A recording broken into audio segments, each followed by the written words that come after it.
వాళ్ళకి బీజేపీతో సన్నిహిత సంబంధాలు ఉన్నాయి.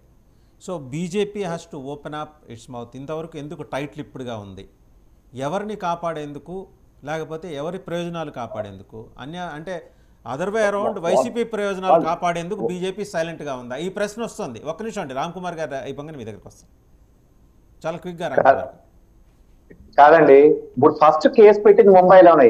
ఆ కేసు పురోగతి సాధిస్తుంటుంటేనే ఆ కేసుని కట్ చేసి ఇక్కడ వెంటనే మీకు కావాలంటే డేట్ వైజ్ చూస్తే కనుక కేసు పెట్టిన 15 రోజుల్లో జిందాల్ గారు ఏపీకి వచ్చి ఇక్కడ ఉన్న జగన్మోహన్ రెడ్డి గారిని కలిసి ఇక్కడ కేసు పెట్టించి వాళ్ళ కిందకి దింపి ఎవరిని ఈ కాదంబరి గారిని వాళ్ళ తల్లిని తండ్రిని తీసుకొచ్చి హింస పెట్టిన తర్వాత ఆవిడ కేసు తీసేసిందండి. అక్కడ కేసు తీసాక ఇంక ముందుకెళ్ళేది ఎలా వెళ్తారు అక్కడ? తర్వాత ఇంకా ఆవిడ ఎక్కడ నోరెప్పకుండా టైట్ లిప్డ్గా ఆవిడ ఉంది. ఇప్పుడు బయటకు వచ్చాక మళ్ళీ అక్కడ కేసు రీఓపెన్ చేస్తే ఖచ్చితంగా దాని మీద యాక్షన్ తీసుకుంటారండి. కానీ ఈ విషయం అంతా కూడా పూర్తిగా సెటిల్మెంట్ జోన్, ఇందాక నేను సెటిల్మెంట్ జోన్, ఏపీని సెటిల్మెంట్ జోన్ గా తయారు చేసుకోవడం ఆయన ఎంచుకున్నాడు. అంటే ఇక డబ్బిస్తే ఏవైనా జరిగిపోతే ఏపీలో అనేది జిందాల్ గారు అనుకున్నారు. జగన్మోహన్ రెడ్డి గారు ఏం కావాలో ఆయన మొహాన్ని ఆయన కొట్టాడు కాబట్టి ఇక్కడ కేసు ముందుకి ఆ విధంగా ఆయనకి రామ్ కుమార్ గారు, BJP's integrity is at stake. You have to, party has to respond. ఎందుకంటే మాకేం సంబంధం లేదని ఒకసారి దులుపుకోండి. అది కూడా చేయకపోతే మీకు వైసీపీకి మధ్య ఉన్న రహస్య బంధం గురించి జనం మాట్లాడుతున్నారు. ఏమండి మా కాదు ఈ రహస్య బంధం ఏమండి, ఇప్పటికే రహస్య బంధం ఉందనుకోండి, లటక్కన అక్కడ ఉన్న వాళ్ళని తీసేసుకోవచ్చు కదా మా దాంట్లోకి. మొన్న కూడా అలాగే పేపర్లో ప్రకటించింది, గంగిరెడ్డి గారిని వైసీపీ స్మగ్లర్ని తీసుకొచ్చి ఇందులోకి చేర్చేసుకుంటున్నారండి. చేర్చుకున్నావా? ఊరికే అంటే న్యూస్లు వస్తాయి కానీ న్యూస్లు పట్టుకుని ఊరికే మాట్లాడడం అయితే కరెక్ట్ కదా. అన్ఫార్చునేట్ గా సార్ ఒక్క నిమిషం, బీజేపీ మహారాష్ట్ర శాఖ దీని మీద స్పందించాలి. ఎందుకంటే పెద్ద సజ్జన్ జిందాల్ చిన్న చితక వ్యక్తి కాదు. భారతదేశంలో 3వ అత్యంత ధనికుడైన పారిశ్రామికవేత్త. బంధం ఇలా వచ్చింది, ఆయన ఏదో కాపాడే ప్రయత్నం అక్కడ ప్రభుత్వం చేస్తుంది అనే దానికి, లేదా మాకు వాళ్ళకి ఎట్లాంటిది ఏం లేదు అని ఓ మాట చెబితే అయిపోతుంది కదా.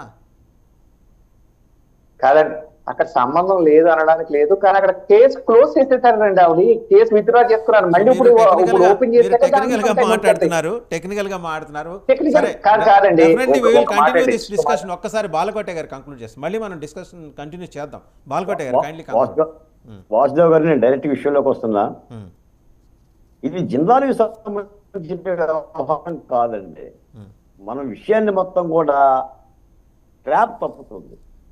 ఆంధ్రప్రదేశ్లో ఐపీఎస్ అధికారులుగా చెప్పుకుంటున్న వాళ్ళు జగన్మోహన్ రెడ్డి గారి ప్రభుత్వంలో చేసిన ఒక హిడింగ్ కెరియర్. జిందాల్ పోతే మనకు సార్ మన పోలీసులు అరెస్ట్ చేశారండి అమాయకురాన్ని. ఆ బాధితురాలు ఎవరి మూల బాధితురాలు?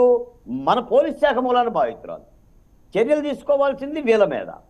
మీకు ఎక్కువ మాట కూడా చెప్తున్నాను సార్, ఇది రాజ్యహింసకి పరాకాష్ట అండి.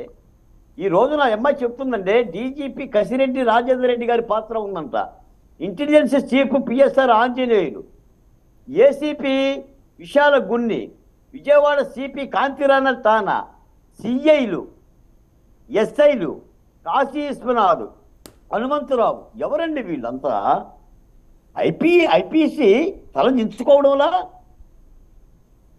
పోలీస్ శాఖలో పనిచేయాలని బుద్ధి అయితే ఎవరికన్నా? ఇది ఐపీఎస్ఆ జెపిఎస్ఆ?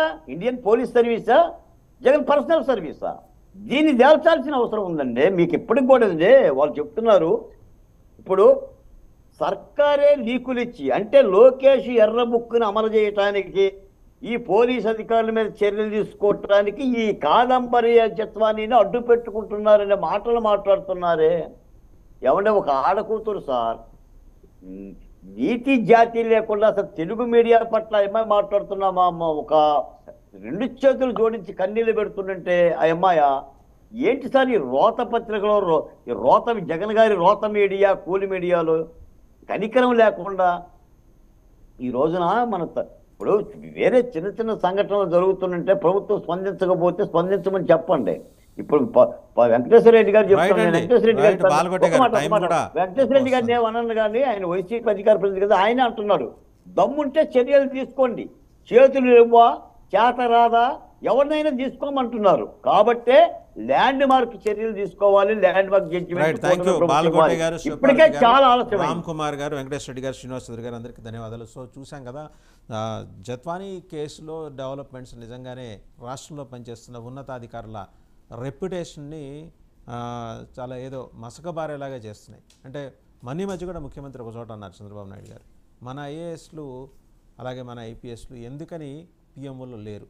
సో ఒకసారి రివ్యూ చేసుకోవాలి దీని మీద. ఇటువంటి నిందలు మోస్తున్నారో, ఆరోపణలు మోస్తున్నారో, వాస్తవాల బ్యాక్డ్రాప్లో ఇలాంటి అరాచకాలు చేస్తున్నారో, మొత్తానికి ఇవన్నీ బయటకు వస్తున్న తరుణంలో మరి ప్రభుత్వం కూడా స్ట్రింజెంట్గా బాలకోటే గారు డిమాండ్ చేసినట్టు ఒక ల్యాండ్ మార్క్ డెసిషన్ ప్రభుత్వం తీసుకోవాలి. కోర్టులు కూడా ఫాస్ట్ ట్రాక్ కోర్టులో దీన్ని తేల్చి ఒకవేళ వాళ్ళ నిందితులు దోషులని నిరూపణ అయితే ఖచ్చితంగా కిడ్నాప్ కేసు కింద అరెస్ట్ చేయాలనే డిమాండ్ కూడా వస్తుంది. Thank you very much for watching big debate.